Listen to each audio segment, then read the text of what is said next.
este acuerdo de pensiones, lo que voy a contar que es el contenido que se firmó por parte de Comisiones Obreras, UGT, COE y el Gobierno.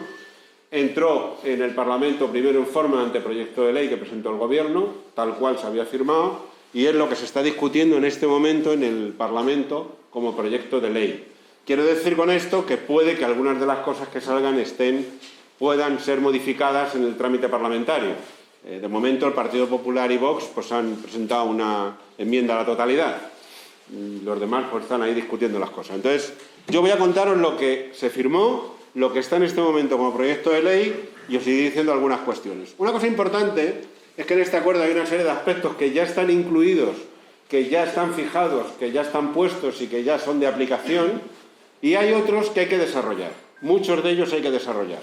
Algunos en el corto plazo, en las próximas semanas incluso, y otros en el largo plazo, en el plazo de varios años. A medida que os vaya explicando las cosas, os voy a ir diciendo qué está ya y qué es lo que hay que desarrollar y qué plazos tiene más o menos de desarrollo. Bueno, lo que va a incluir este acuerdo son aspectos relacionados con la regularización de las pensiones, con el factor de sostenibilidad, con la cláusula de salvaguarda, con la financiación, con los trabajadores autónomos. RETA quiere decir régimen especial de trabajadores autónomos, con la base de cotización, con las jubilaciones anticipadas, voluntarias, involuntarias o de trabajos penosos, con la jubilación demorada o otros aspectos relacionados con el servicio social de las mujeres, pensiones de viudedad, cotización de becarios y cotización de gente en dependencia. Esto es lo que incluye el acuerdo. Hay más cosas relacionadas con el sistema de pensiones que no están incluidos aquí. No sé si aquí estáis muchos que seáis funcionarios o hayáis sido funcionarios. Por ejemplo, todo lo que tiene que ver con MUFACE o con MUJEJU o con las mutualidades de funcionarios no está incluido en este acuerdo de pensiones, ni para bien, ni para mal, ni para regular. El primer aspecto importante del acuerdo de pensiones es la modificación de la reforma que hizo el Partido Popular en 2013. En 2013 el Partido Popular hizo una reforma de pensiones bastante salvaje y este acuerdo viene a anular en buena medida parte de esa reforma o casi la totalidad, según como seamos de optimistas. Una parte importante que elimina esto, y esto sí está ya fijado, es la revalorización de las pensiones. Para los que ya somos pensionistas, yo soy pensionista, con pareja muy joven, soy pensionista. Se nos va a subir la pensión con el IPC real medio a año vencido y además no va a haber revisión negativa si la inflación fuese negativa. Esto es una buena cosa. Esto probablemente, bajo mi opinión, bajo mi humilde opinión, es lo mejor del acuerdo. Esto aplicable a los ya jubilados es que se va a revalorizar y no el 0,25 ese que teníamos con el Partido Popular, ¿no? El factor de sostenibilidad, que fue una de las cosas contra la que más estuvimos la mayor parte de los ciudadanos, tanto los de comisiones como los que no son de comisiones, fue el factor de sostenibilidad que implicaba unos cálculos para las pensiones futuras en función de la esperanza de vida y patatín y patatán. Esto desaparece, ya no hay factor de sostenibilidad, esa es una cosa buena. Y así está. Ahora bien, va a ser sustituido por otra cosa que se llama mecanismo de equidad intergeneracional, que ya habéis oído hablar estos días de ello, incluso ya con las siglas, MEI, Mecanismo de Equidad Intergeneracional. ¿En qué va a consistir este mecanismo de equidad intergeneracional? Pues no lo sabemos. A fecha de hoy no lo sabemos. El ministro, el señor Escrivá, hizo una serie de declaraciones que fueron globosonda a lo largo del verano, diciendo cosas de por dónde podía ir esto, que si alargar la edad de jubilación, que si disminuir la cantidad de la pensión. El secretario general de Comisiones Obreras, al menos Unai Sordo, salió a decirle que por ahí no. Gente del grupo parlamentario de Unidas Podemos también salió a decirle que por ahí no. Y lo último que se ha publicado hace unos días, que lo habréis leído, es que parece ser que el Gobierno propone que este mecanismo de equidad intergeneracional consista en un aumento de las cotizaciones. Incluso han avanzado una cifra, el 0,5%. No sabemos más. Me he estado intentando enterar a través de las fuentes del sindicato antes de hoy para poderos decir algo y no sé más que lo que ha salido en la prensa, que no se sabe. Nada más que han dado esa cifra, ni siquiera se sabe si es el 0,5 aumento de la cotización empresarial, de la cotización de los trabajadores, de la cotización de los dos, no sabemos más. Lo que sí sabemos es que el mecanismo de equidad intergeneracional tiene que estar definido antes del 15 de noviembre. El 15 de noviembre es pasado mañana, como aquel que dice. Con el puente por medio es dentro de nada y menos. Es dentro de 10 días, de 9 días. Si quitamos la fiesta, pues de 7 días hábiles. Si no está definido, si no hay un acuerdo entre los agentes sociales y el Gobierno y la patronal antes del 15 de noviembre, entonces lo regulará el Gobierno, solo ellos, el día 1, antes del 1 de enero de 2022. Eso es lo único que sí sabemos, que o está el día 15 o si no, lo va a regular el Gobierno antes del día 1 de enero. Y esto es fundamental, porque esto es lo que puede convertir este acuerdo, que tiene aspectos positivos, en un acuerdo absolutamente regresivo, o si saliese bien, pues hasta podría ser un acuerdo positivo, porque por lo demás el acuerdo en sí firmado no hace retroceder en nada. Como quede esto, es donde veremos a ver cómo queda la cosa. Otra cosa que se incluye en el acuerdo es la cláusula de salvaguarda, que el PP se había cargado. La cláusula de salvaguarda es que la gente que esté en el momento de jubilación o cercano a la jubilación y se vea inmerso en un proceso de estos de reforma, pues pueda optar por la pensión que le sea más beneficiosa, la nueva que se va a generar con la reforma o la antigua que hubiera. El PP quitó esa cláusula de salvaguarda y esto se vuelve a recuperar. No es que sea una cosa muy importante, pero conceptualmente sí está bien que exista la cláusula de salvaguarda y que haya el derecho a opción de la gente que se va a jubilar, esté ya en la fase última para jubilarse, pueda optar entre la nueva pensión que se genere con la reforma o la antigua, la que más le convenga, ¿no? Bien, hay otra parte del acuerdo que tiene que ver con el refuerzo de ingresos del sistema.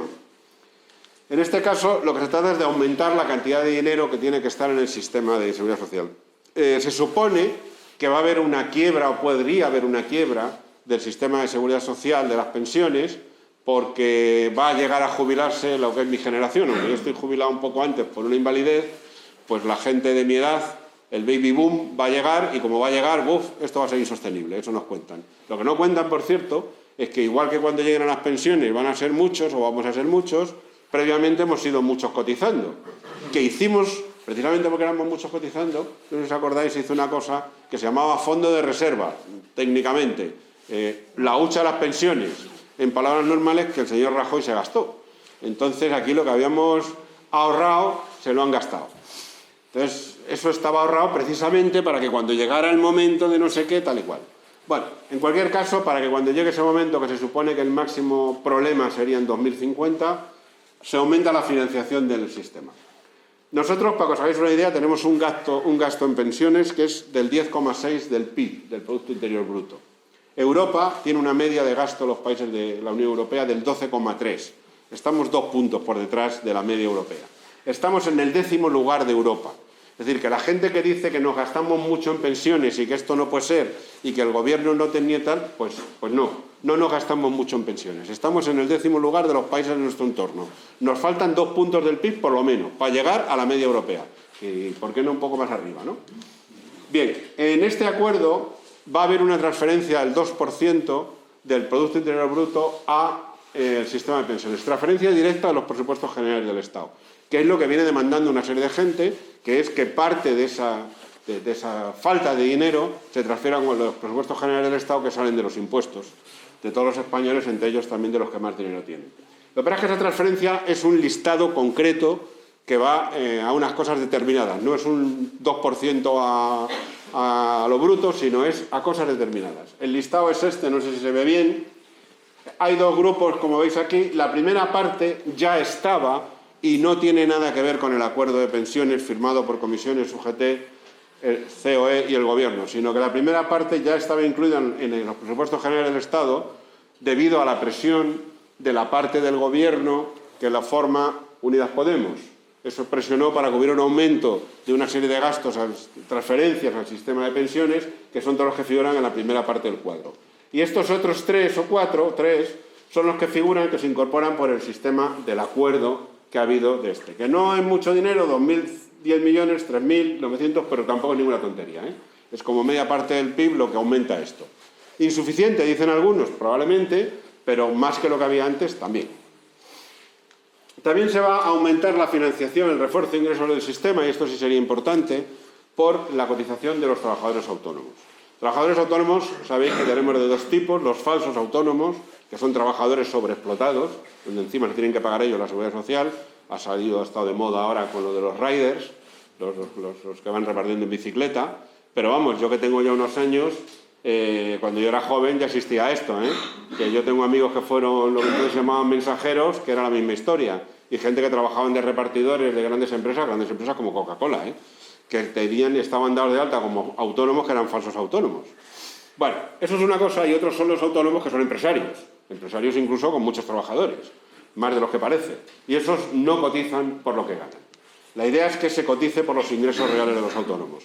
Los trabajadores normales y corrientes, como supongo somos la mayoría de los que estamos aquí, hemos cotizado en función de lo que ganamos. Tenemos una nómina, ganas tanto, cotizas tanto. Un trabajador autónomo decide él lo que cotiza. No hay una vinculación. Algunos sí cotizarán más parecido a lo que ganan y otros cotizan lo que sean las pelotas. Con perdón. Entonces se trata que coticen por los ingresos reales que tienen. Esto parece ser que es dificilísimo de hacer hoy en día. Con los sistemas informáticos que hay de Hacienda es complicadísimo, y entonces se va a hacer de 2023 a 2031. Es decir, esto está en el acuerdo puesto que se hará, pero no mañana ni pasado, ni el mes que viene. Es a partir de 2023 y finalizando en 2031. Al paso que vamos, la mitad de los que estamos aquí ya ni estaremos presentes para verlo. La base máxima de cotización se quiere aumentar. Esto es, a lo mejor lo habéis oído de otra manera, que es lo del destope. Hay unas bases máximas por las que se cotiza y a partir de ese dinero, da igual lo que ganes, cotiza lo mismo el que gana 4.000 euros al mes que el que gana 15.000 euros al mes.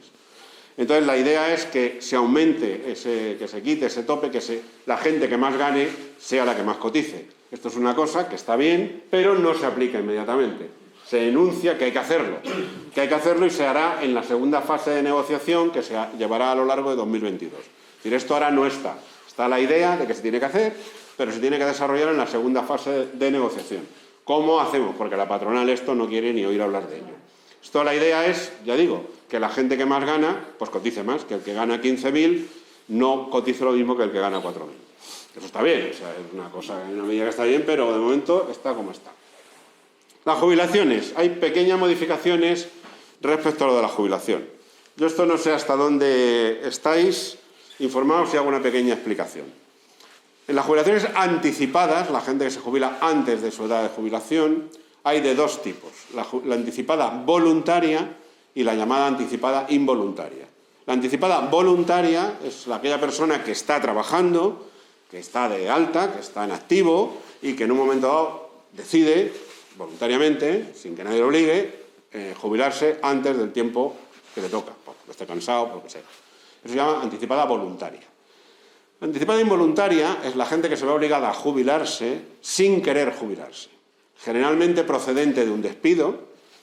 No sé si alguno tenéis gente que os rodee en esta situación, seguro que sí. Desde luego, mi grupo de amigos con el que yo me reúno ahora mismo, los que no estamos jubilados, están en un ERE, en diversas fases de producto de un ERE. Producto de un ERE, generalmente, los EREs hay de muchos tipos, según cómo se haya negociado. Pero cuando hay una persona procedente de un despido, si la cosa no ha ido muy mal, le han dado una indemnización en función del tiempo que ha trabajado, tiene 2 años de paro, y pasado los 2 años de paro, si no encuentra otro trabajo, no tiene ingresos y además, para mantener su base de cotización, tiene que pagar dinero, una cosa que se llama convenio especial. Eso cuesta dinero. Mi hermana está en esa situación, o sea, una empresa normal y corriente, con un comité de comisiones obreras ni bueno ni malo, quiero decir, con la potencia, sacaron una indemnización un pelín por encima de tal y hasta ahí. Quiero decir que el convenio especial se lo tiene que pagar. En el ERE, mi hermana lo hicieron cuando tenía 54 años. Entonces, bueno, pues no ha encontrado trabajo otra vez y está pues pagándose todos los meses, no solo no ingresa, sino todos los meses pagando dinero. Hay un momento en el que esa situación es insostenible económicamente, que tenga mucho dinero no tiene problema, pero el que no tiene tanto dinero, es decir, un trabajador normal y corriente, se ve obligado a jubilarse, y eso es lo que llamamos jubilación anticipada involuntaria. Involuntaria porque mi hermana, si pudiera, no se jubilaba, está haciendo las cuentas para ver, aunque va a perder pensión, porque no puede estar pagando lo que estaba pagando, ¿no? Eso es la anticipada involuntaria. La anticipada involuntaria tiene una serie de mejoras respecto a la anticipada voluntaria. Cuando te jubilas anticipadamente, te van descontando un dinero en función de cuánto tiempo antes de la jubilación te jubiles, ¿no? La voluntaria está más castigada que la involuntaria. La involuntaria es un poco mejor. Voy a explicar primero cómo queda y luego doy mi opinión. En la anticipada involuntaria aumentan los casos que se pueden acoger a esta fórmula de anticipada involuntaria, que tiene unos coeficientes reductores un poco mejores que los de la... se extiende a todas las situaciones de la extinción objetiva de contrato, antes no eran todas las de extinción de contrato, y aquellos que están cobrando el subsidio de desempleo en estos últimos meses. Aumenta el número de gente que se puede acoger a estos coeficientes, que son un pelín mejores que los de la otra. En general, mejoran los coeficientes reductores. Te descuentan un dinero cuando te jubilas con un cierto tiempo. Mejoran de media, no es exactamente igual en todos los casos, pero de media mejoran un 0,5%. Es decir, una persona que tenga una pensión de 2.000 euros, los coeficientes le mejoran, que le descuentan 10 euros menos por mes. O sea, muy poquito. Mejor que antes, sí, pero muy poquito. Esto sí origina, o ha originado y está originando un cierto debate dentro, supongo que ahora el compañero lo comentará, dentro de lo que son los movimientos de pensionistas. Comisiones Obreras ha decidido aceptar esto. Yo aquí diré públicamente que yo soy minoría dentro de Comisiones Obreras. La Federación de Pensionistas de Madrid tenemos una posición mayoritaria en Madrid, minoritaria en el seno de la organización. Acatamos lo que ha hecho nuestra organización. Pero nosotros este es uno de los temas que nos parece más grave. Porque la mejora de los coeficientes sí distinguen entre el tiempo que llevas cotizado, pero le descuentan a gente que se va a jubilar involuntariamente y que a lo mejor tiene 43 o 44 años cotizados. Y le van a descontar. Menos que a otros, sí, es verdad, pero le van a descontar. Perdóname que os diga, pero es que yo creo que no le tenían que descontar nada. Que una persona que tiene 40 y tantos años cotizados y que encima le han despedido y se tiene que jubilar porque no tiene dinero a pagar el convenio especial, yo creo que no tenía que haber ningún coeficiente. Pero esto no deja de ser mi opinión, o como mucho la de la Federación de Madrid de Pensionistas. Bueno, la anticipada involuntaria se puede acoger gente desde 4 años antes a la jubilación. La voluntaria solo desde 2 años antes a la jubilación. En general hay una mejora de los coeficientes de muy poquito, pero hay una mejora de los coeficientes respecto a cómo estaban, aunque hay algunos momentos en los que los castigan. Los que se jubilan 24 meses antes de la edad de jubilación, 23 meses antes de la edad de jubilación, 22 meses antes o 21 meses antes de la edad de jubilación les castigan mucho. A partir de ahí mejora respecto a la situación anterior y los últimos meses también vuelven a empeorar. Hay una ligera mejoría, pero no da cabida a algunas reivindicaciones que había. Hay un movimiento importante de gente que viene pidiendo desde hace tiempo que con 40 años cotizados tengas el 100% de pensión, no haya coeficientes reductores. A mí personalmente me parece de lo más razonable y de lo más justo, ¿no? Pero eso no está cogido. Sí es verdad que la gente que tiene más tiempo cotizado tiene una reducción menor que la gente que tiene menos tiempo, pero no la reivindicación que tenían, ni muchísimo menos. También se habla en el acuerdo de los trabajos penosos. Los trabajos penosos, o sea, la pensión anticipada por trabajos penosos. Ahora mismo hay dos, que son los trabajadores especiales del régimen del mar y los trabajadores especiales de la minería del carbón. Esos tienen unos coeficientes que se jubilan antes de tiempo, porque se supone que cada año trabajado por la penosidad pues es como si fuera 1,1 y pico, ¿no? Entonces se jubilan antes, por su especial penosidad. Desde el año 67, si no recuerdo mal, no se ha modificado esto está vigente desde esa época y no hay nada más que esos dos colectivos. El de la minería del carbón y el de los trabajadores especiales del régimen del mar.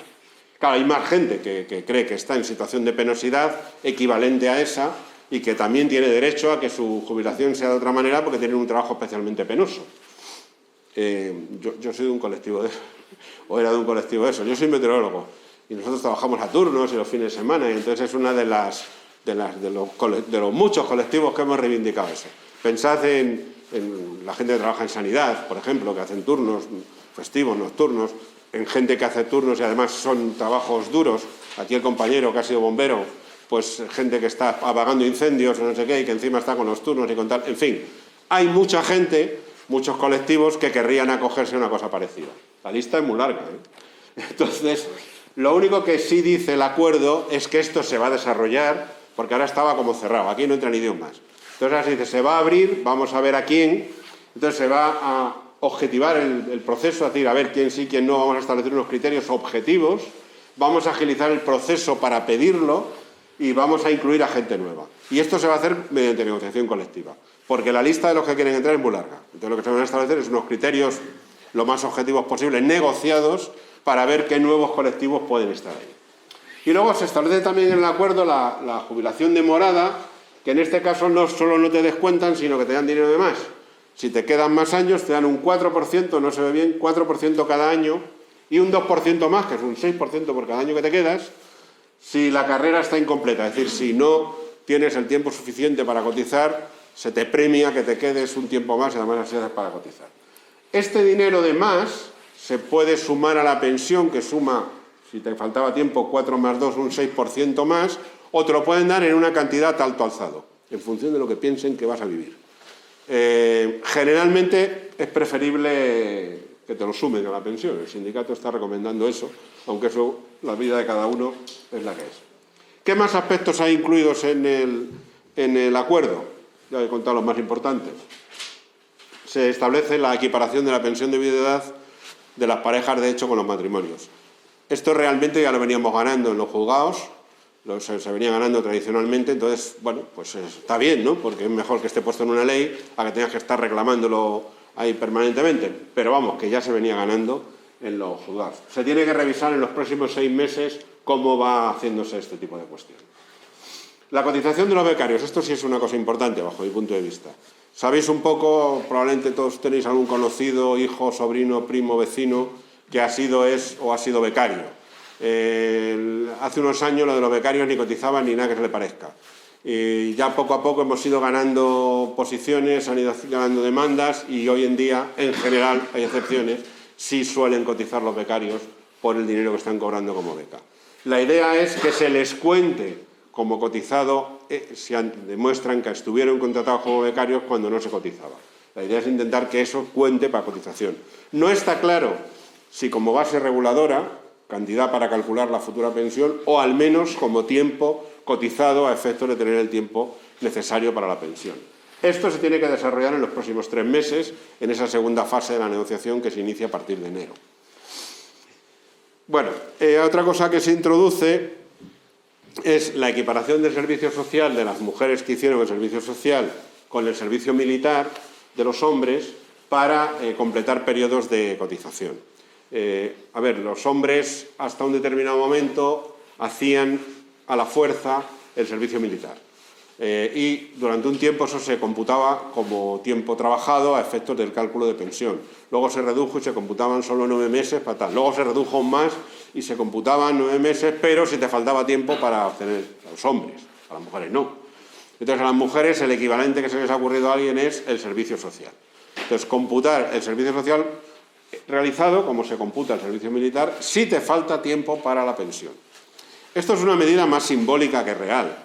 Y digo que es más simbólica que real porque no tiene efectos retroactivos, es para las que ahora mismo se estén jubilando.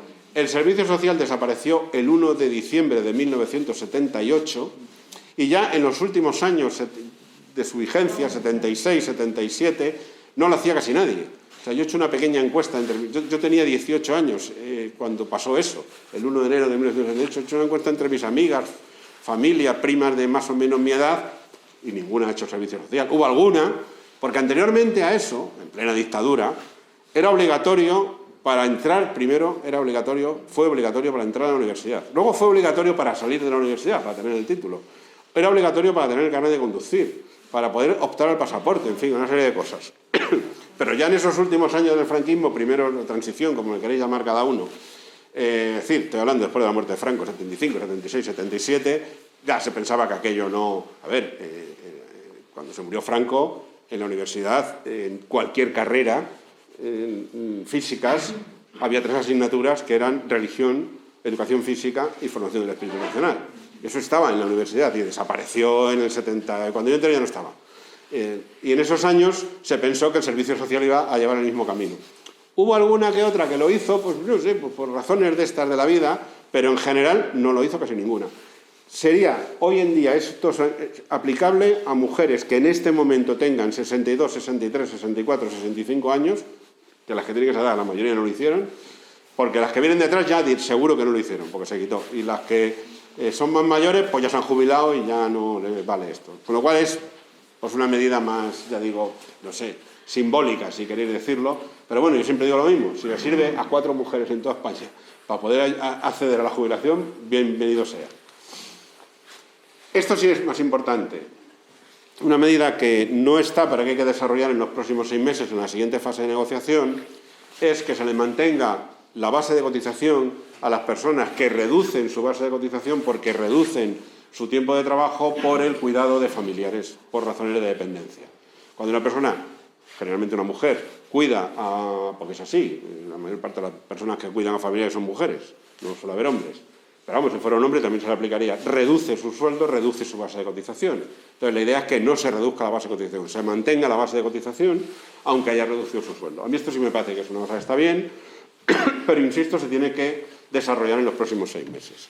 Y bueno, luego una, digamos, tontería o no administrativa, que es que en el plazo de 6 meses también se crea la Agencia Estatal de la Seguridad Social para agrupar todas las entidades gestoras de la Seguridad Social y tal igual.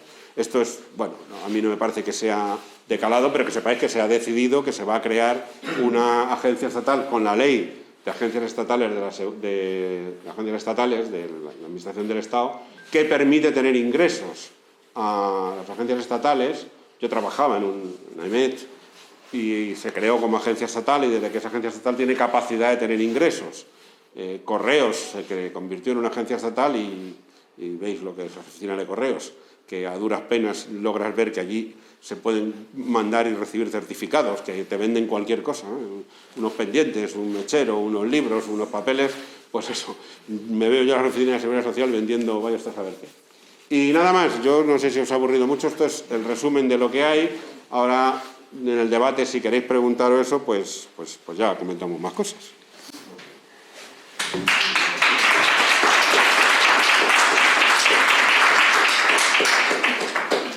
Bueno, buenos días a todas y a todos. Yo soy Damián Rodríguez. No me quito esto porque estoy constipado. No traslado nada de nada a nadie.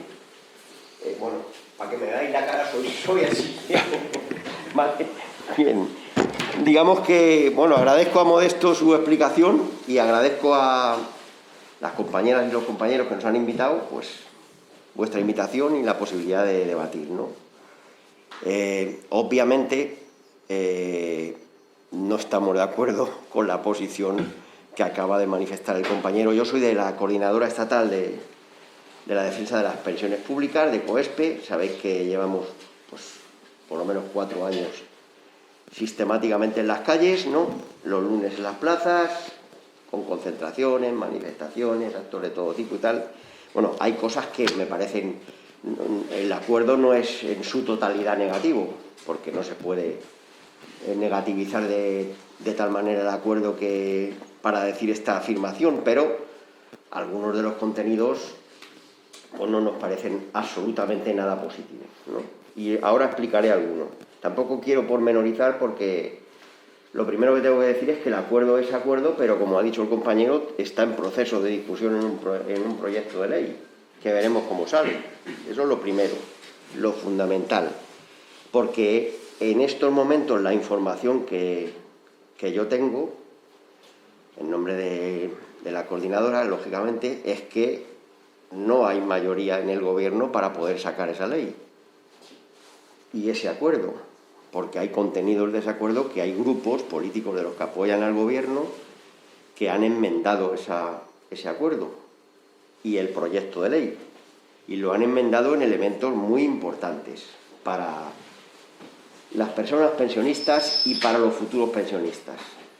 El acuerdo, visto desde la perspectiva del sindicato de comisiones o de UGT o de cualquier otro sindicato, lógicamente contiene muchos elementos que van a futuro, a la gente trabajadora. Y bueno, pues de alguna manera, en nuestro caso, que somos casi todos, creo yo, pensionistas, más o menos, bueno, pues sitúa algunas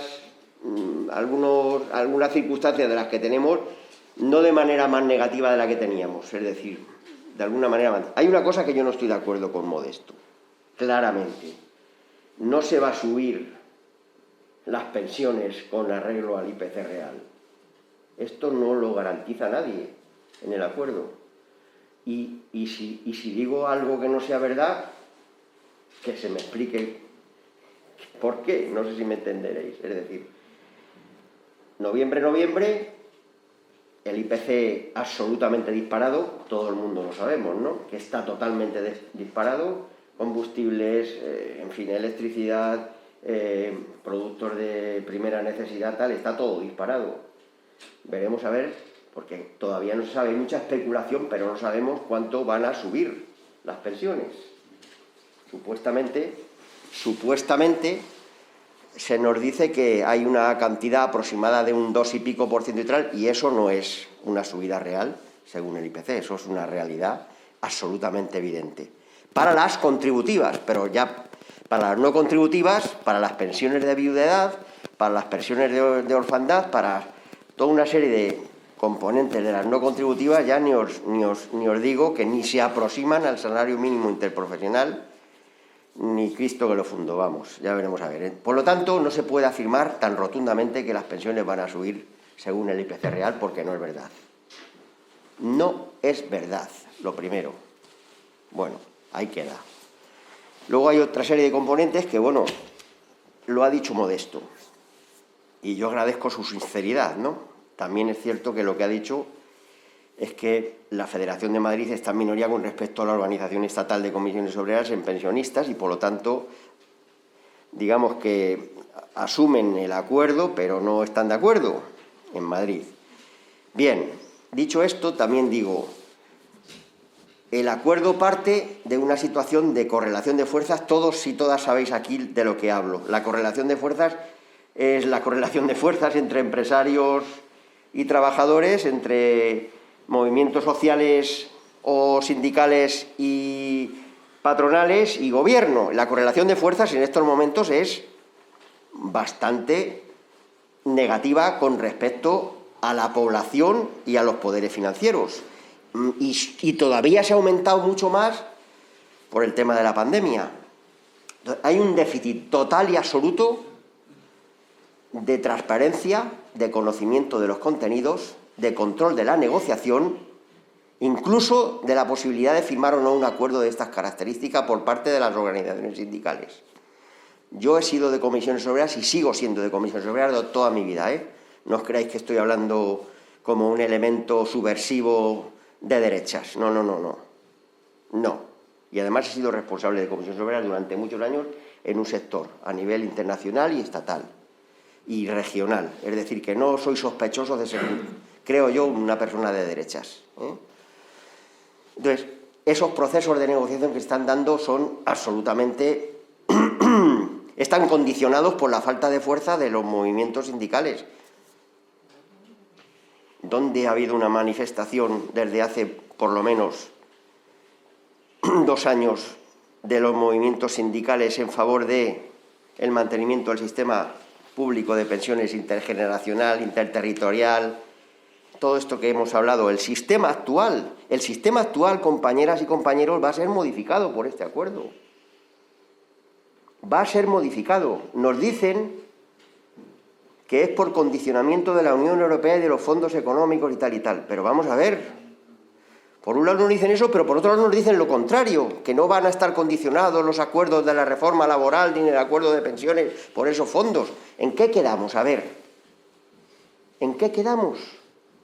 Y sobre todo, si no hay una correlación de fuerzas para sentarse a negociar en condiciones, al menos no admitamos esas reformas y esa modificación del sistema público español, porque nadie aquí, Modesto no nos ha hablado, lamentablemente, que todo el mundo lo sabemos, la edad de jubilación se ha subido, ¿eh? Ya no hablamos de 65, hablamos de 67. El periodo de cálculo de las pensiones también se ha aumentado, pero es que no se ha quedado ahí. Es que el gobierno, los empresarios, el poder financiero quiere subirlo ¿hasta dónde, compañeras y compañeros? Estamos hablando de los 75 años, ¿eh? ¿Qué están diciendo? Y ampliar el periodo de cotización. Y todos estos mecanismos, en definitiva, abren esas puertas.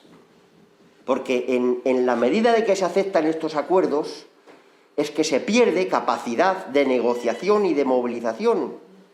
Es decir, nosotros, como organización, y no lo hablamos solo, no lo teorizamos solo, sino que lo demostramos en la calle semana tras semana, estamos en contra de esos contenidos y de ese método de negociación, porque abre las puertas a la destrucción del sistema público intergeneracional, que ha permitido que en los mayores momentos de crisis, desde el año 2008, por ejemplo, por no irme más allá, ¿quiénes han mantenido a las familias y quiénes han mantenido la sociedad en este país? con el gran número de paros que ha habido. Las personas mayores hemos mantenido a nuestros hijos y a nuestras hijas que han estado en unas condiciones precarias de empleo o en paro directamente. ¿Queremos destruir ese sistema que ha permitido mantener esa sociedad? Eso es lo que hay que preguntarse, pienso yo, desde una posición crítica a los acuerdos que se están adoptando. Y bueno, hay otros elementos más, por ejemplo, voy a ir por partes porque yo no, vamos, podíamos haber traído una presentación, pero tampoco era una cuestión sino de intentar por todos los medios debatir. No voy a ser muy extenso.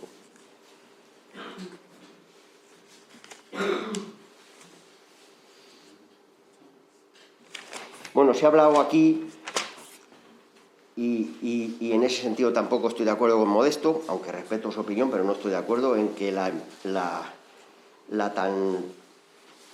fijaros bien que lo ha dicho casi en el último lugar, se va a componer una agencia estatal de la Seguridad Social. Tela. No tiene importancia, tiene una importancia vital.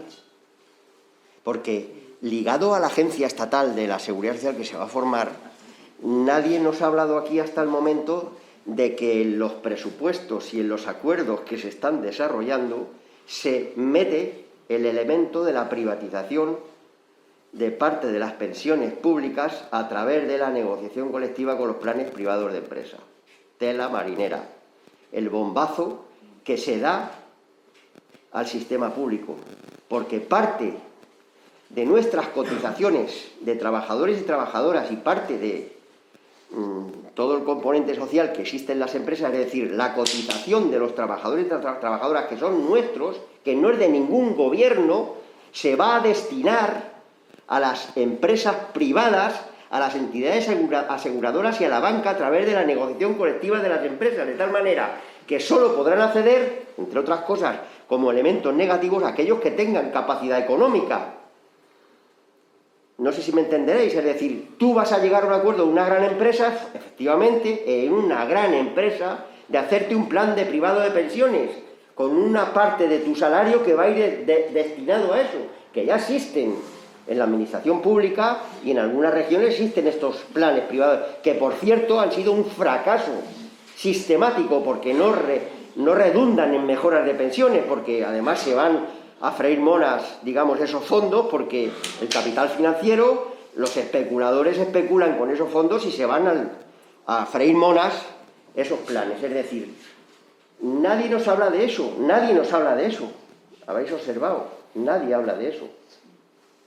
Y eso es gravísimo, compañeros y compañeras, porque además se va a crear una dualidad, es decir, trabajadores y trabajadoras que pueden, por sus salarios, por sus condiciones de trabajo, en algún caso formar esos planes privados de empresa, que va a ser un fracaso además, porque está demostrándose que lo es, y aquellos que no tienen capacidad, por sus salarios y por sus condiciones de trabajo, a hacer ningún tipo de plan. Por lo tanto, se crean una dualidad de sistemas públicos de pensiones con introducción de planes privados, es decir, parte del capital se va a la banca y se va a las entidades financieras, y otros trabajadores y trabajadoras que tendrán pensiones, no se sabe cómo, porque las cotizaciones son muy bajas, porque las condiciones de trabajo son muy bajas, porque hay cantidad de paro, porque no se cotiza, etcétera, etcétera, etcétera, y habrá dos velocidades de pensiones. No sé si me entenderéis. Con lo cual, la unidad de la clase obrera se rompe también, absolutamente, al darse la dualidad de unos por encima de las posibilidades de otros, que es la gran mayoría encima, que van a tener pensiones. Este es el futuro que nos están deparando. Y luego, podría seguir enrollándome, pero no quiero, para abrir el debate. Y luego el tema fundamental para mí, en mi opinión, toda la vida de sindicalista, igual que Modesto, igual que Manolo Ariza, igual que cualquier compañero o compañera de comisiones de UGT o de cualquier otro sindicato. Si vosotras y vosotros a lo mejor habéis sido muchos sindicalistas, siempre hemos dicho la presión, la negociación, la información, el debate, la decisión de los trabajadores y trabajadoras en las asambleas o a través de referéndum y tal. Si no llega a ser porque viene el compañero o porque vengo yo y explico, ¿quién se está enterando de todo este debate y de todos estos acuerdos? Y ya lo más sangrante es que diga al compañero, es que no sabemos qué ocurre, qué está ocurriendo en estos momentos con las negociaciones que están desarrollando. Es que luego nos presentan el acuerdo, sin posibilidad de echarlo para atrás. Es decir, el concepto ideológico, el concepto social, el concepto político, el concepto sindical, nos los quieren cambiar también. Es decir, las cúpulas sindicales están negociando sistemáticamente decisiones de calado brutal para la población y nosotros aceptar. Y además en los peores momentos de la pandemia, sin control político, sin control sindical, sin control de la negociación, sin conocimiento de los componentes de la negociación. Ha hablado el compañero de muchos elementos a desarrollar, a desarrollar, a desarrollar. Todo el mundo sabemos que eso son fuerzas que se le da al enemigo, entre otros en la COE y los poderes financieros, para fortalecerse y para llegar a acuerdos que se llegarán otra vez sin conocimiento, con oscurantismo, con alevosía, con nocturnidad, con un argumento que han dado para sacar esta reforma del 31 de julio de este año absolutamente falso, con unos componentes económicos absolutamente falsos, con unas argumentaciones económicas falsas y además firmado e informado el 31 de julio. ¿Cuántas veces hemos dicho a la gente roja, la gente peleona de este puñetero país? Alevosía, nocturnidad, verano, han aprovechado. Es que están haciendo lo mismo.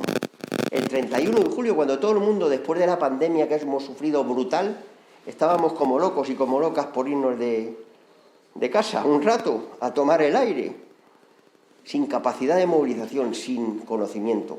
Es decir, es penoso. Y luego, para terminar, la capacidad de movilización. ¿Dónde están los compañeros y compañeras de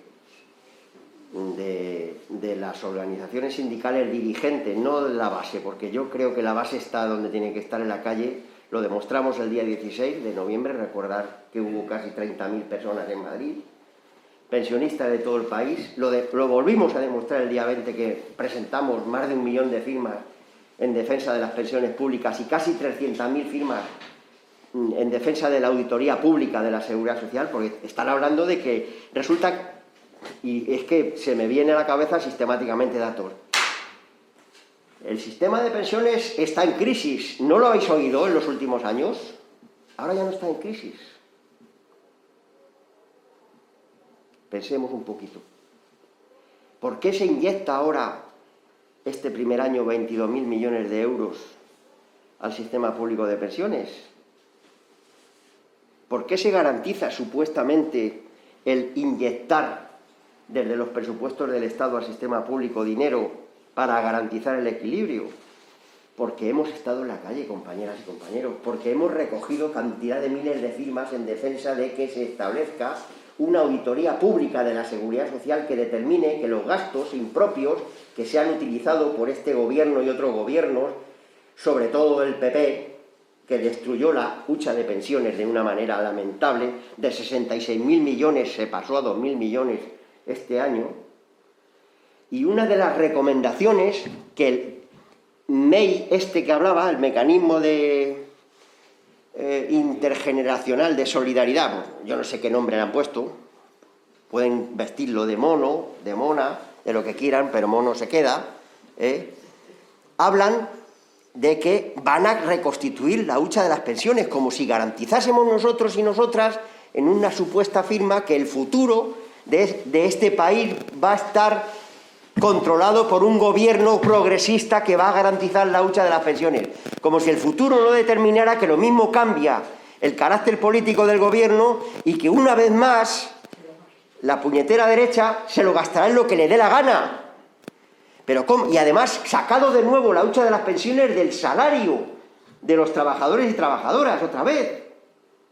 O sea, esto es una locura. Y con eufemismos y con grandes... O sea, no.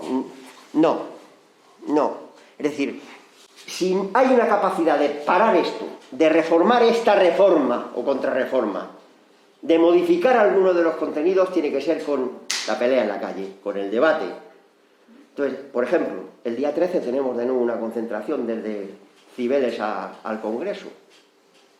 Espero que participéis si os viene bien, lógicamente, y estáis convencidos y convencidas, pero exigiendo que el acuerdo no se lleve a efecto, para lo cual también hemos ido a los grupos parlamentarios, cuidado, porque si los grupos parlamentarios están enmendando esa posible ley del acuerdo del 31 de julio, y lo están enmendando y no tienen mayoría ahora para sacarlo en estos momentos, veremos a ver luego después, es porque hemos estado también trabajando con ellos y con ellas, con UP, con ERC, con la CUP, con Bildu, con Compromís, con Más País, con todos los que componen el arco parlamentario que apoyan al gobierno. Ahora mismo no tienen mayoría. Veremos a ver qué sale al final. Pero si no estuviéramos en la calle, si no estuviéramos movilizándonos cada semana, en las plazas, en los pueblos, no habría esa posibilidad. Y desde luego yo rechazo personalmente, intelectualmente, como persona progresista de este país, lo digo así de claro, yo soy una cagarruta, al fin y al cabo, una persona, pero rechazo el modelo de negociación que se está llevando y sobre todo rechazo intelectualmente, somos personas ya, muchos y muchas que llevamos muchos años peleando, que se pueda llegar a un acuerdo por presiones de la UE o tal o cual. Entonces, la palabra que ha utilizado Modesto ha sido a matacaballo. Se está negociando a matacaballo, ¿pero por qué? Esto es una posición reformista, aceptar la contrarreforma y mejorar la contrarreforma. Pero es que esto es arruinar el futuro de nuestros hijos y de nuestras hijas. Y nada más. Gracias.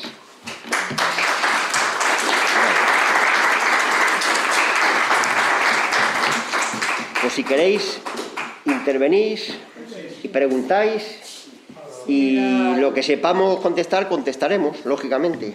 Sí, vamos a ir tomando palabras y bueno, no sé cómo te llamas. Antonio. Pues empieza tú.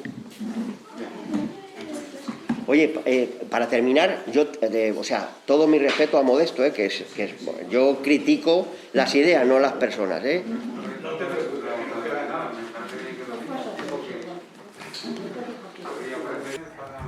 De banca, a los que se ha echado a la calle con 50 y tantos años, de Telefónica, de todos los sectores y tal. Y entonces, a continuación has hablado de que esas personas, no sé, el caso de tu hermana, por ejemplo, que tiene que complementar, para tener una pensión más o menos digna, cuando la cobre, tiene que complementarla con aportaciones propias, decías, ¿no? En el caso de los trabajadores a los que se ha echado de la empresa con 54, 55, ¿tienen que aportar también? A ver, lo explico. La gente que ha sido despedida, por el proceso que sea, cuando si quiere mantener sus bases de cotización, porque cuando está cobrando el desempleo, mantiene la base de cotización, más o menos. Pero cuando se acaba el desempleo, los 2 años, si es que ha llegado a tener desempleo a 2 años, que igual lo ha tenido solo para 9 meses, si quiere mantener la base de cotización que tenía, se tiene que pagar una cosa que se llama convenio especial. El convenio especial se paga en función de la base de cotización que quieres mantener. Si querías mantener la que tuvieras, lo que sea. Si quieres reducir la que tenías, te costará un poco menos. Eso se llama convenio especial y hay que pagarlo, lo paga cada trabajador.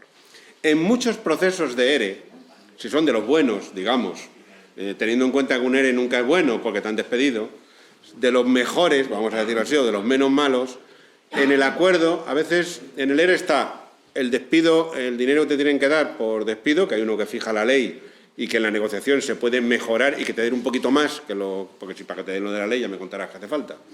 Y luego, en muchos EREs lo que se ha negociado es que el convenio especial lo paga la empresa. Yo tengo amigos que son de banca, como tú has citado, y en el convenio especial ese tiempo lo paga el banco. En esa negociación de ERE te doy tanto de indemnización y te pago el convenio especial hasta los... Luego ya vienen los detalles. Hasta los 63, hasta los 62, pero durante un tiempo todo o una parte del tiempo según el ERE, porque EREs hay muchos y de muchos momentos, y en la misma empresa se han firmado 5 EREs distintos y no son exactamente iguales.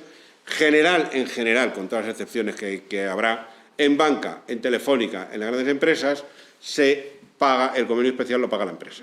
En el caso de banca, en el caso tengo otro amigo de Telefónica, se lo está pagando el convenio, pero en el caso de una empresa, y he dicho la de mi hermana, que había comité de empresa de comisiones obreras, que dentro de lo que sea, ya sé que somos unos reformistas también, pero coño, también hay gente muy peleona. Bueno, pues mejor tenerlo que no tener comité de empresa de comisiones. Bueno, pues en una empresa de comité de empresa de comisiones se ha negociado un ERE como se ha podido, pero no se incluyó el convenio especial. Y ya las empresas donde no hay representación sindical de ningún tipo, donde aquí donde les pagan menos de lo que les corresponde que la ley y tal igual, no, eso no es para el convenio especial ni por equivocación. No, me estaba refiriendo a banca y telefónica. En general, habrá alguna excepción, supongo, porque no me lo sé todos, los paga la empresa, asume, con lo cual al trabajador en ese caso no le cuesta dinero, pero tampoco ingresa. La segunda cuestión, quería, digamos, poner sobre la mesa, era que, bueno, has hablado que también que dado el déficit ahora mismo de financiación para las pensiones que hay, que el Estado aporta, pues he visto por un lado 6.500 millones, por otro 3.000 y pico millones. La pregunta mía es que en otros países de la Unión Europea, las jubilaciones de los trabajadores entran a formar parte de los presupuestos generales del Estado. Aquí, entre otras cosas, solo entran a formar parte el presupuesto de la Casa Real, pero de los 20 millones de trabajadores y jubilados que hay, los 8 o 9 millones, pues no entran.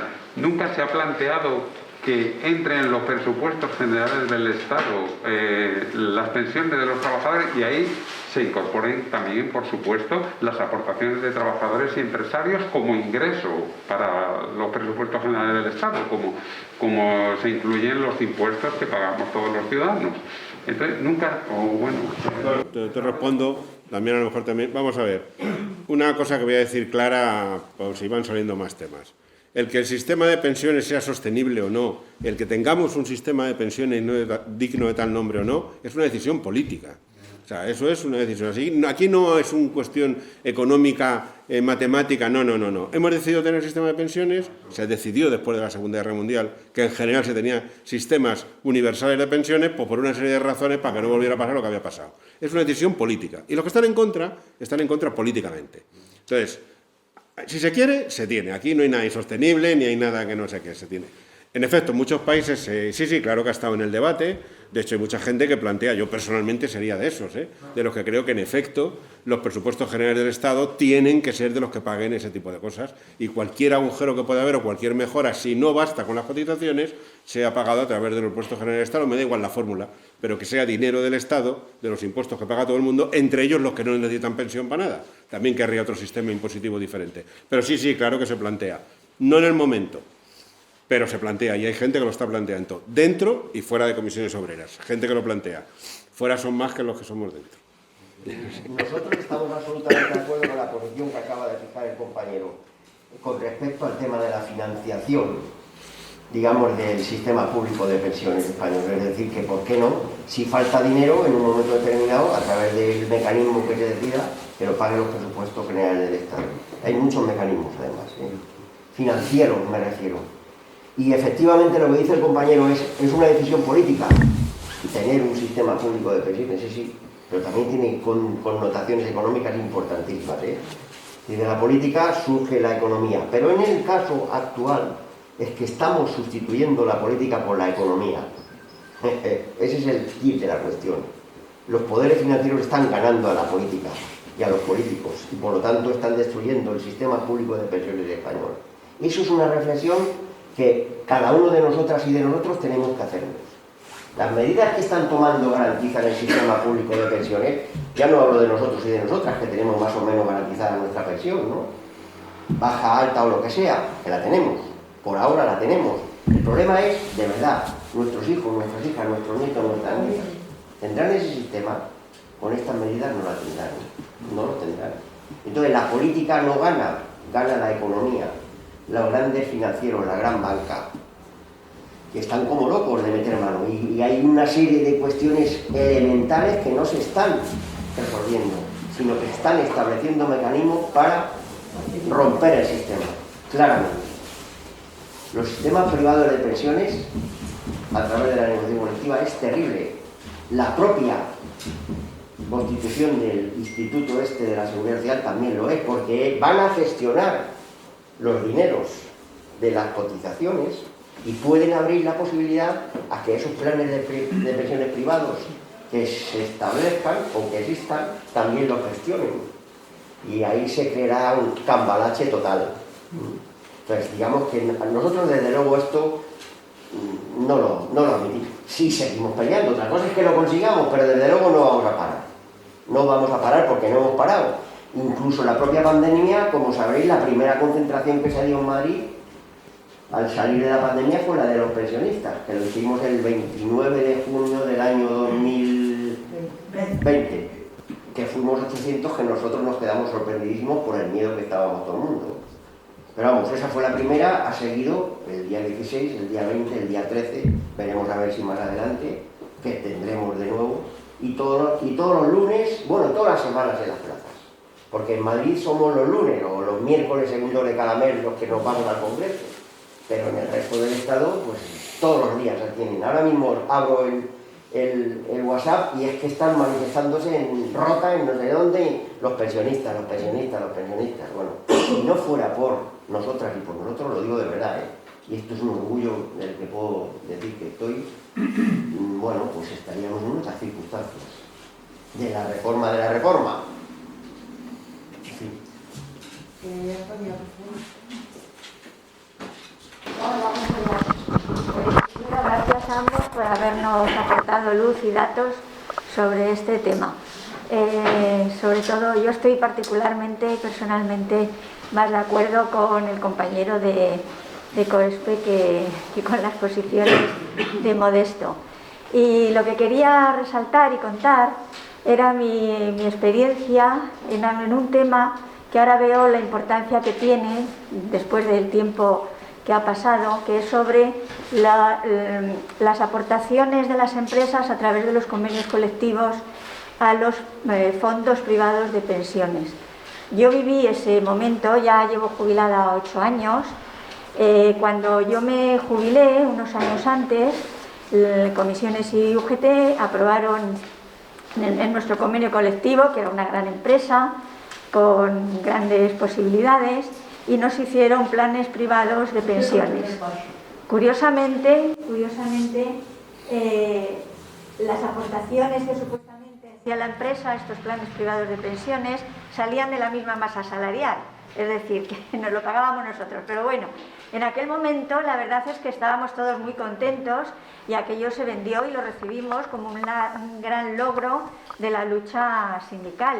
Y fue estupendo, nos aportaban, la empresa nos hacía un seguro privado en Sanitas y nos hacían un plan privado de pensiones. Todo estupendo, Lo comprobamos, yo en mi caso y otros muchos, en el momento de jubilarnos y recoger ese supuesto maravilla de las maravillas.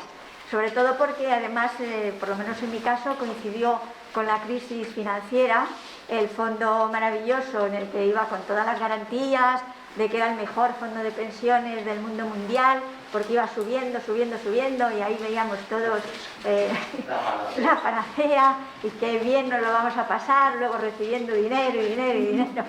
Pues en ese momento la bolsa empezó a bajar, nuestro fondo empezó a perder dinero, en cuanto pudimos lo empezamos a retirar y no solamente perdimos dinero del que se había puesto, sino que además en el momento de retirarlo, otra de las grandes ventajas, además te ahorras en Hacienda un montón de dinero, porque te desgravan, todas son ventajas. En el momento de recoger el fondo de pensiones tuvimos que pagar todo lo que no habíamos pagado, con lo cual al final dices, pero bueno, dice, lo comido por lo servido o casi perdiendo dinero, ¿no? Entonces yo en aquel momento, bueno, pues yo creo que todos estábamos en esta burbuja Pero lo que no entiendo ahora, con todo lo que ha llovido, es que como todavía los sindicatos, comisiones obreras y UGT, siguen apoyando estos planes privados de pensiones en los convenios colectivos, como bien ha dicho el compañero de COESPE, solo en las grandes empresas, porque en las pequeñas ni lo huelen. Pero es que ni siquiera para los trabajadores privilegiados de las grandes empresas va a ser algo positivo a la larga. Y no comprendo, de verdad, que no comprendo por qué todavía se sigue apoyando esta parte. No lo sé. Bueno, en primer lugar, lo que yo he estado explicando no son las posiciones de Modesto, son las posiciones de comisiones obreras en el acuerdo. He dicho también que yo pertenezco a una federación que somos minoría. Yo estoy un poco incómodo en esta situación, porque estoy más de acuerdo con Damián y con lo que tú acabas de decir que con lo que se supone que yo represento. Entonces, creo que es de las primeras veces en mi vida que me toca ser el más de derechas, macho, oficialmente. Y no es el caso, ¿eh? Entonces, yo estoy en una federación que somos, una vez que estoy afiliado a un sitio como estoy afiliado al Partido Comunista de España y estoy afiliado a Izquierda Unida, yo lo que decida la dirección lo acato, me guste o no, ya discutiré dentro tal. En comisiones me pasa lo mismo, lo tengo que acatar. Pero no son mis posiciones, por favor. No son las posiciones de Modesto, son las posiciones de la federación. Lo que acabas de decir, yo voy a dar mi opinión personal. Estoy totalmente de acuerdo contigo. No entiendo cómo Comisiones Obreras y UGT, Comisiones Obreras, que es a la que yo pertenezco, defiende de alguna manera directa e indirecta los planes privados de pensiones, que son la vía, el torpedo que va contra el sistema público de pensiones. Es un disparate desde el punto de vista ideológico, lo digo así, abiertamente. Esa es mi posición personal y la tengo, y si me expulsan por esto, que me expulsen. Porque lo he dicho públicamente también, internamente en el sindicato.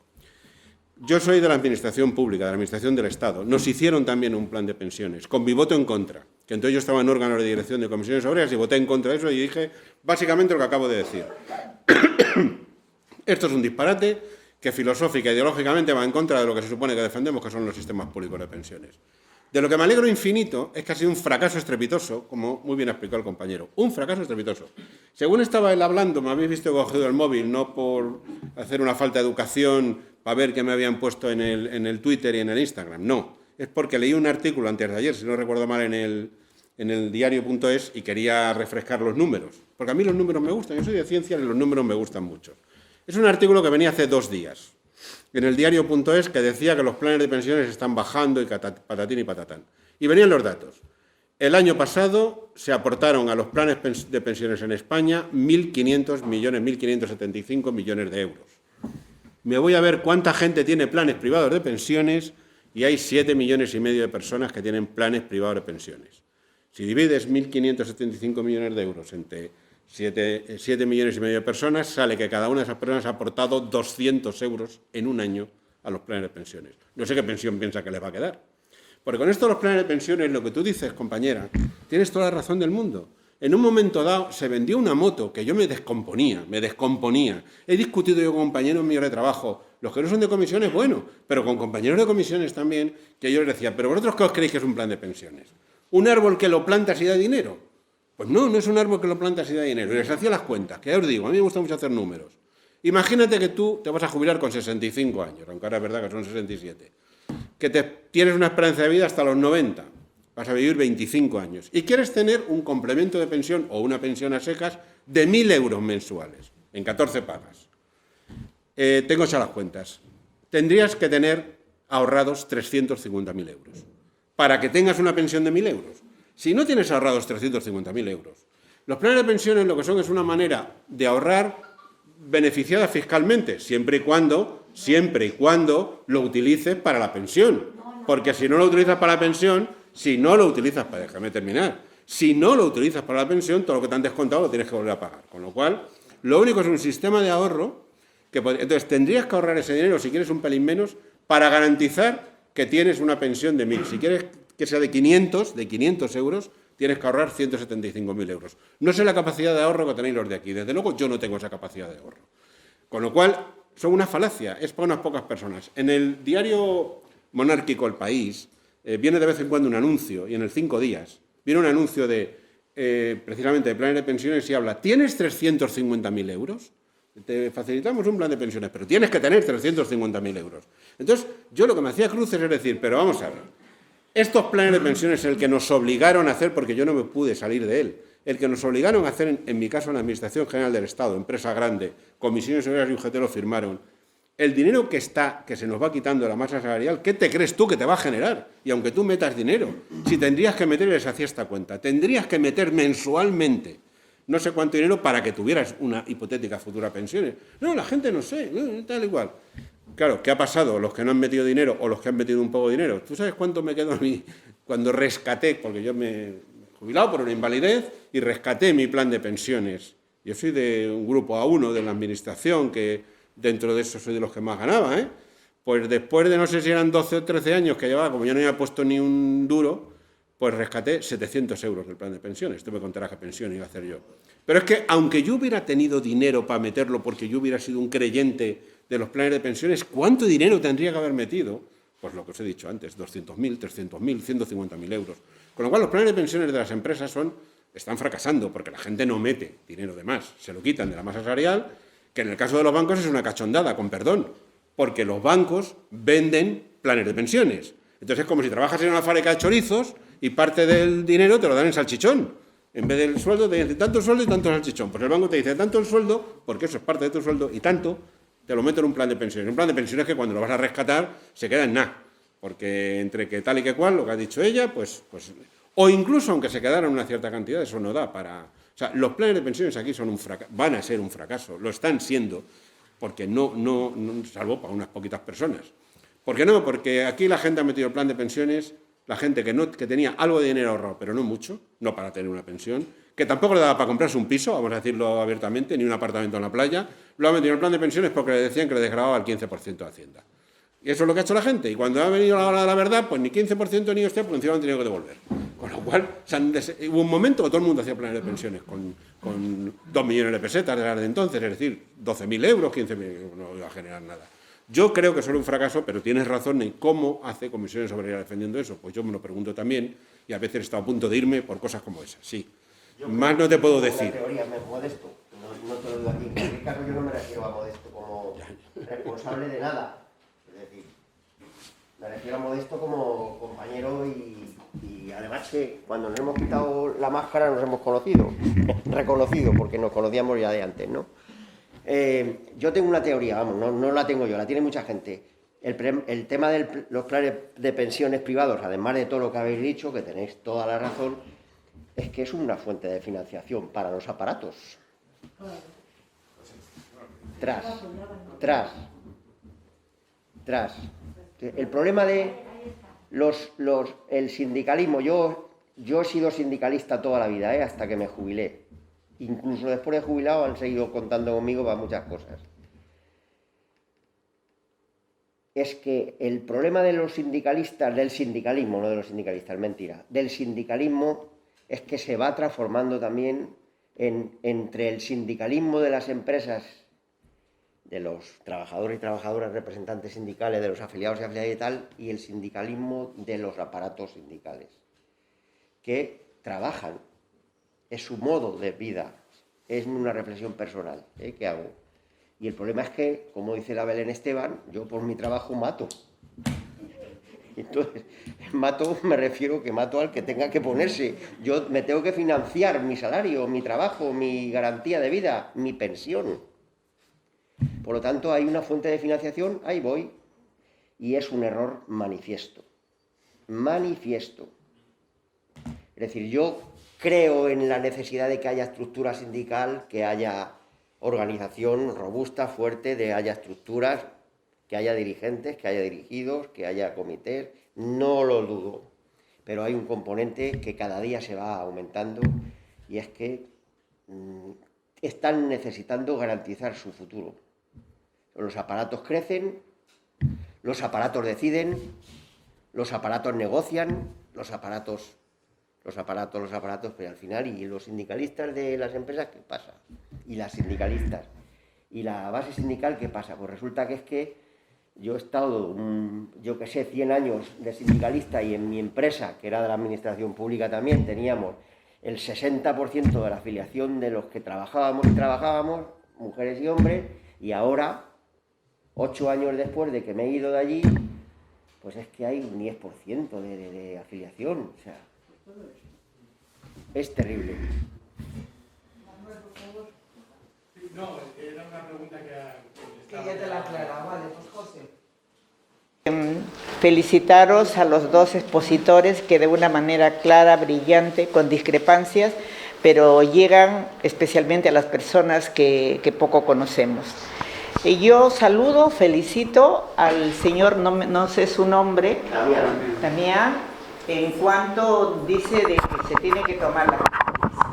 Se tiene que tomar las calles para hacer sentir de que hay un interés y un desconcierto y discrepancias, o bien para un apoyo. Miren, como comprenderán, yo soy inmigrante, llevo más de 20 años en Madrid y así como yo, muchos desconocemos, entonces se tiene, no sé de qué medio, de qué forma, llegar a las bases, bajar a los sectores que menos tienen.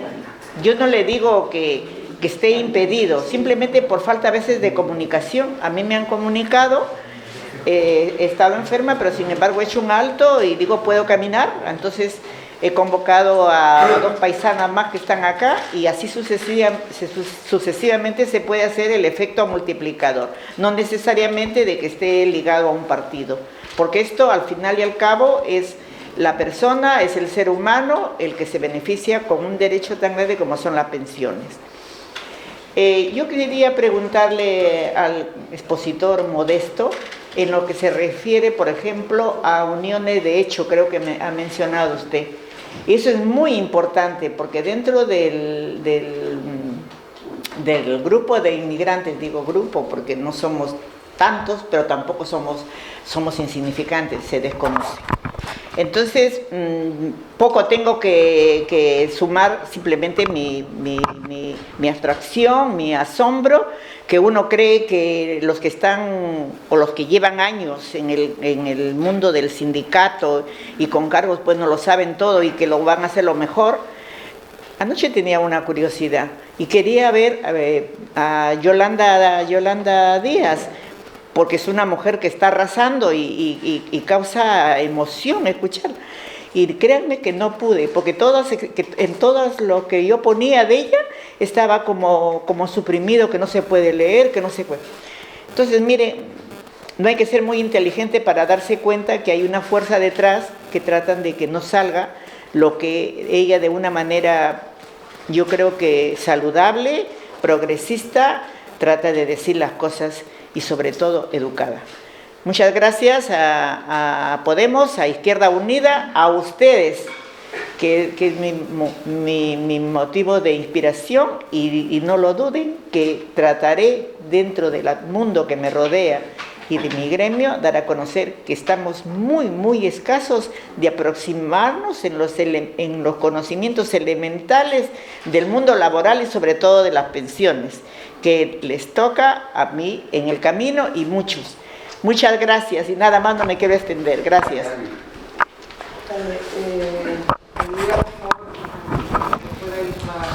No, espera, que todavía no te toca. Como gusto. Que fuerais más breves las intervenciones porque no suele. Es Mariano que habla. Muy buenas tardes.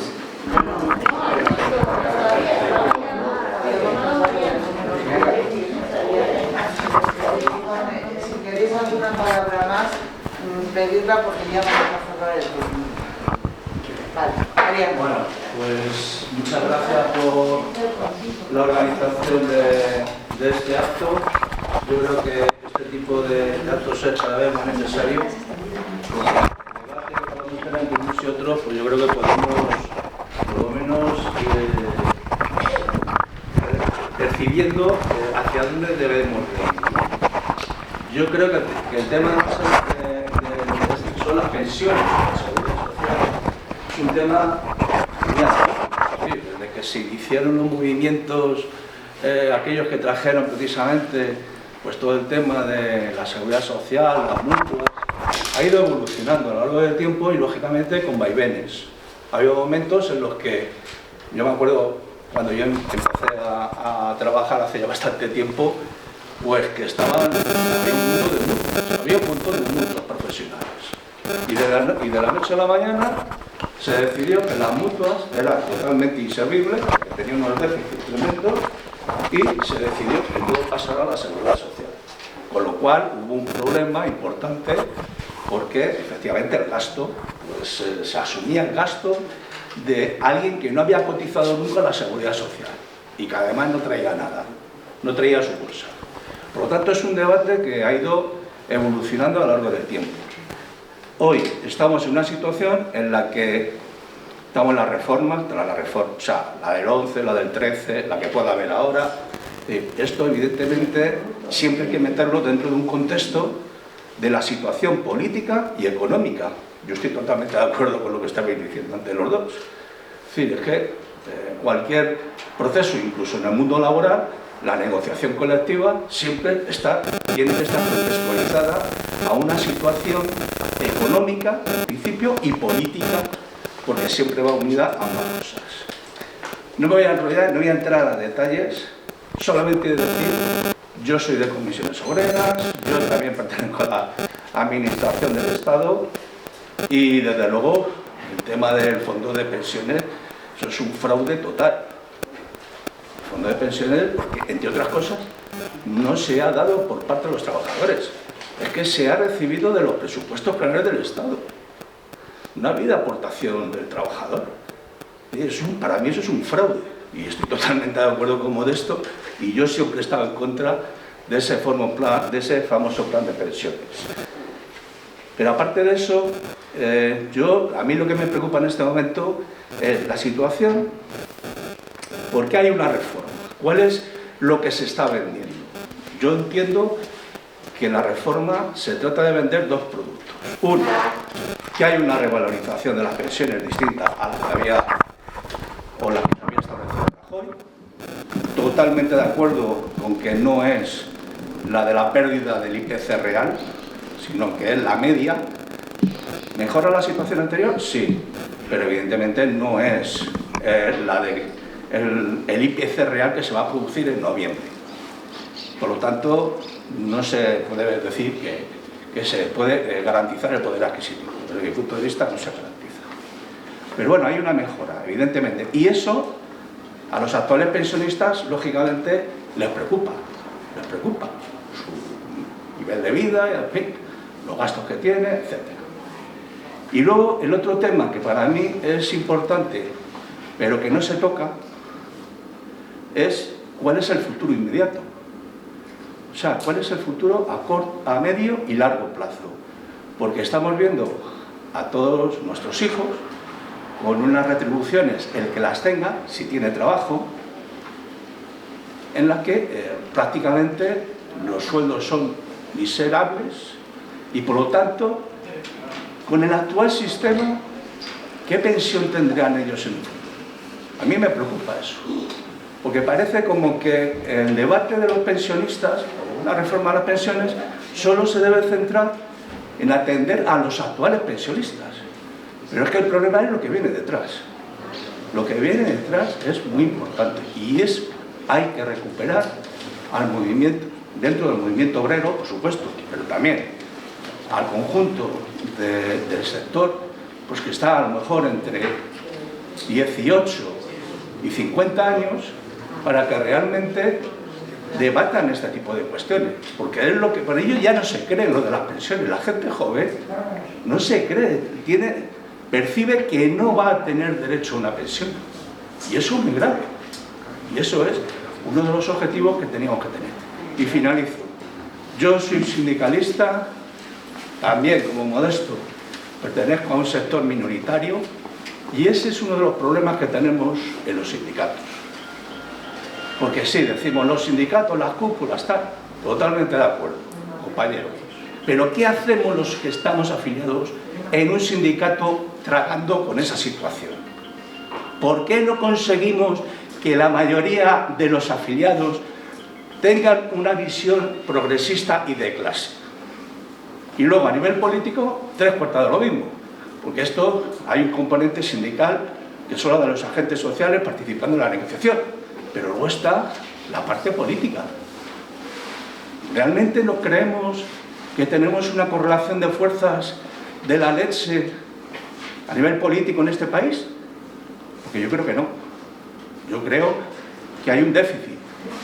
Y ahí es donde hay que incidir a nivel de las organizaciones políticas de izquierda, demandando que se debatan estos temas y asuman que son temas que se tienen que discutir y defender en los foros determinados, como puede ser el Parlamento y, en definitiva, en donde sea, la Unión Europea o donde sea.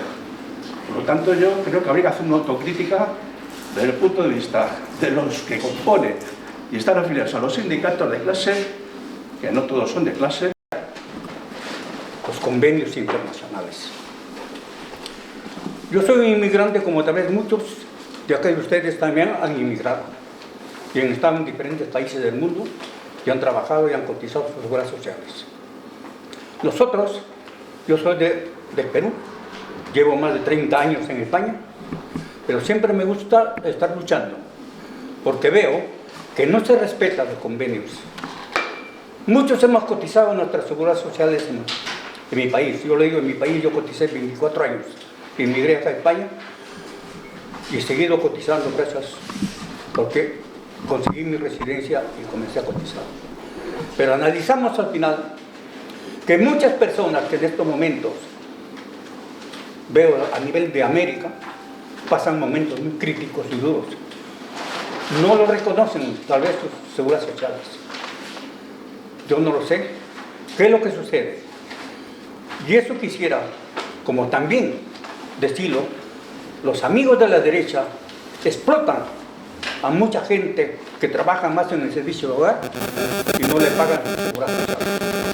Eso debía nosotros denunciar ante la autoridad, como siempre yo he hablado.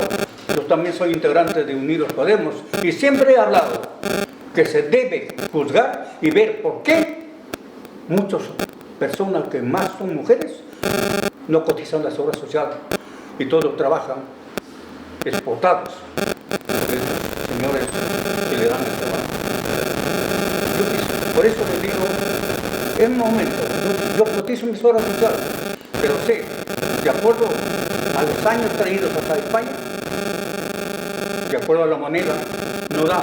Yo he cotizado más de 45 años, pero no saco ese sueldo. Gracias.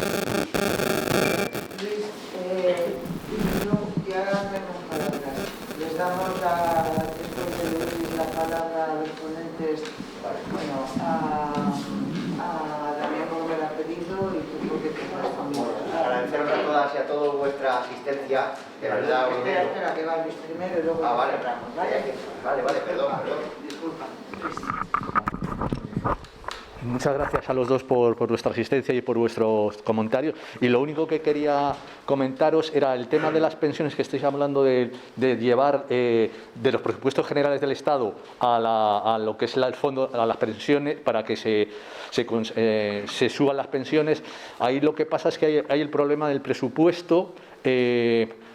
Si cambia el gobierno, evidentemente. Es decir, si el gobierno de turno es el que mueve y decide los presupuestos, entonces habría de alguna forma que blindarlo dentro de la Constitución o de alguna forma. Es decir, porque ahí estamos amenazados por otra segunda forma, que es el artículo 135 de la Constitución, aquel que manipula, que nos colaron de noche y con nocturnidad, como tú dirías.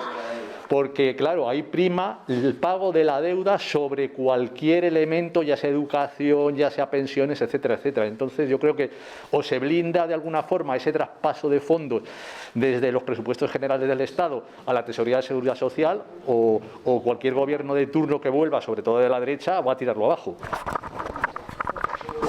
Pues para terminar, ojo con esa posición también, Luis. El blindaje de las pensiones en la Constitución no garantiza que las pensiones se sostengan, porque, insisto, es lo que, y yo creo que coincidiremos, el problema es político, es de decisión política, es decir, si en España dentro de 2 años tenemos un nuevo gobierno de la ultraderecha, la decisión política de ese gobierno será destruir todos los sistemas públicos de todo tipo, y por lo tanto, por mucho que esté en la Constitución, también está en la Constitución el derecho a la vivienda, y el derecho a la educación y a la sanidad y a los servicios públicos en general y a la libertad.